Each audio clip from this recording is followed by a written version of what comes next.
गेल्या 5 वर्षांपासून आई कुठे काय करते ही मालिका प्रेक्षकांचं मनोरंजन करत होती, तर आता 30 डिसेंबर पासून ही मालिका प्रेक्षकांचा निरोप घेणार आहे। अशातच नुकतंच या मालिकेचं चित्रीकरण सुद्धा संपलं असून आता या मालिकेचे काही शेवटचेच भाग बाकी आहेत। याच दरम्यान मालिकेत अनिरुद्धची भूमिका साकारत प्रेक्षकांची मन जिंकणारे अभिनेते मिलिंद गवळी यांनी नुकतीच एक पोस्ट सोशल मीडियावर शेअर केली आहे। या व्हिडिओमध्ये त्यांनी 19 नोव्हेंबर 2024 आई कुठे काय करते रात्री खूप उशिरा शूटिंग संपलं। 20 तारखेला मतदान आणि 21 तारखेला आता होऊ दे धिंगाणा 3चं आई कुठे काय करतेच्या सहकलाकारांबरोबर शूटिंग होतं, म्हणून मग 22 तारखेला म्हणजेच काल माझ्या मेकअप रूम मध्ये माझं राहिलेलं काही सामान घेण्यासाठी मी शेवटचं समृद्धी बंगल्यामध्ये गेलो। बंगल्याचा सेटिंगचा जो भाग होता त्याचं तोडायचं काम चालू होतं। मला आमचा समृद्धी बंगला आधी ओळखूच नाही आला। हीच का ती वास्तू जिथे आम्ही 5 वर्ष स्वतःचं घर समजून बिनधास्त वावरत होतो, असं म्हटलं आहे। यापुढे देखील त्यांनी त्यांच्या भावना व्यक्त करत समृद्धीच्या सेटवरचं तुळशी वृंदावन पण डिसमेंटल केलं, पण मी मात्र त्यातलं तुळशीचं रोप माझ्यासाठी राखून ठेवलं। ते मला हवंय असं सांगितल्यावर कोणीही नाही म्हणालं नाही।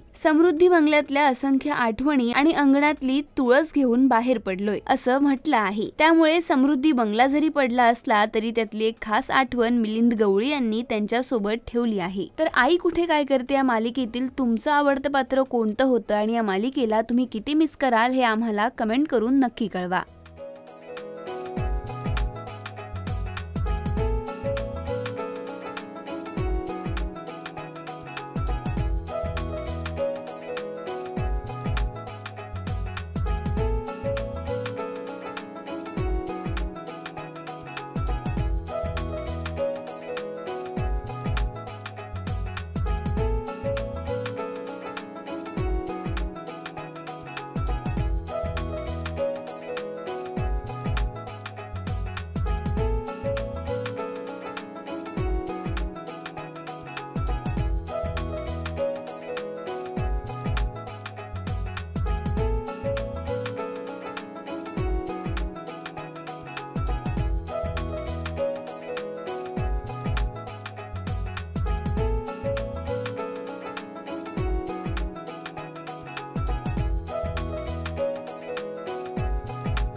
मराठी चित्रपटसृष्टीमधील latest update, original web series, shows, गाणी आणि एंटरटेनमेंटसाठी आमच्या चॅनलला सबस्क्राइब करा आणि बेल आयकॉन दाबायला विसरू नका।